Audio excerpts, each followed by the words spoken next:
ডিম প্রসেস করে মাসে 1 কোটি টাকার বেশি উপার্জন করে জাপানের এই প্রতিষ্ঠানটি। ভাবছেন ডিম আবার প্রসেস করার কি আছে? প্রিয় দর্শক, আপনাদের জানিয়ে রাখি, ভিটামিন এবং নিউট্রিশনের ভিন্নতা থাকায় জাপান সহ উন্নত বিশ্বের অনেক দেশেই কিছু কিছু মানুষ শুধুমাত্র ডিমের সাদা অংশটা খেয়ে থাকে, আবার অনেক অ্যাথলেট এবং যারা ভারী ব্যায়ামের কাজ করেন তারা ডিমের কুসুমের অংশটা খেয়ে থাকেন। এছাড়াও বিভিন্ন বেকারি আইটেম তৈরি করার জন্য ডিমের সাদা অংশ বিশেষভাবে প্রয়োজন হয়, অথবা শুধুমাত্র ডিমের কুসুমটা প্রয়োজন হয়। তো এই সব কিছু মাথায় রেখে এই প্রতিষ্ঠানটা কাজ করে থাকে। তারা কুসুম এবং ডিমের সাদা অংশকে আলাদা করে নির্দিষ্ট মাপে সেটাকে বাজারজাত করে থাকে। এখানেই শেষ নয়, ডিমকে প্রক্রিয়াজাত করে পাউডারে রূপান্তর করা হয় এবং সেই এগ পাউডারও তারা বিক্রি করে। তো প্রিয় দর্শক, প্রাথমিক পর্যায়ে আমরা দেখি যে অনেকগুলো ঝুড়ির মধ্যে একসাথে হাজার হাজার ডিমকে সর্বপ্রথম ওয়াশিং প্রসেসের মাধ্যমে পরিষ্কার পরিচ্ছন্ন করা হয়, আর সেই ওয়াশিং প্রক্রিয়া চলাকালীন সময়ে ডিমগুলো স্বয়ংক্রিয়ভাবে পরিচালিত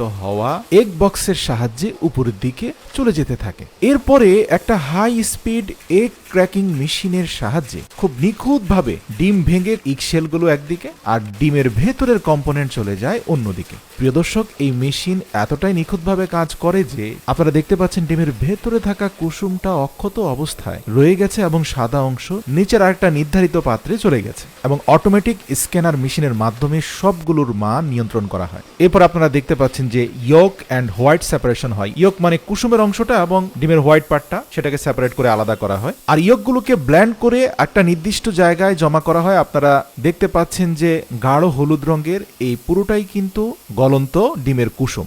আর ডিমের হোয়াইট পার্টটা আপনারা দেখতে পাচ্ছেন, যেটা দেখতে অনেকটা সুপের মতো মনে হচ্ছে। তো আপনাদের জানিয়ে রাখি যে ডিমের সাদা অংশে প্রাথমিকভাবে 90% পানি থাকে, 10% প্রোটিন থাকে। এই 10% প্রোটিনের পাশাপাশি এতে রয়েছে অ্যালবুমিন, মিওকোপ্রোটিন এবং গ্লোবুমিন, এবং ডিমের সাদা অংশে কোনো প্রকার চর্বি থাকে না বিধায় হার্ট এবং কিডনি রোগীদের জন্য এটা অত্যন্ত উপদেয় খাদ্য। প্রিয় দর্শক, আপনারা দেখতে পাচ্ছেন যে স্বয়ংক্রিয় মেশিনের দ্বারা পরিচালিত হয়ে নির্ধারিত হোয়াইট বক্সের মধ্যে ডিমের সাদা অংশটাকে নির্ধারিত পরিমাণে ফিল করে প্যাকেজিং কমপ্লিট করা হয় এবং পূর্ণাঙ্গ প্যাকেজিং শেষে সেটাকে বাজারজাতকরণের জন্য পাঠিয়ে দেওয়া হয়। আর অন্য আরেকটি পাত্রে আমরা ডিমের গলন্ত কুসুমকে দেখতে পাই যে বড় বক্সের মধ্যে ভরে সেগুলোকেও বাজারজাত করা হচ্ছে। প্রিয় দর্শক, আপনারা দেখতে পাচ্ছেন যে এখানে 3টা কাপের মধ্যে এই স্বয়ংক্রিয় মেশিন পরিচালিত ডিমের পণ্য দিয়ে তৈরি করা বিভিন্ন জাপানি খাদ্যদ্রব্য রয়েছে। এছাড়া সাদা বক্সগুলোতে রয়েছে ডিমের সাদা অংশ, কালোগুলোতে রয়েছে ডিমের কুসুমের অংশ।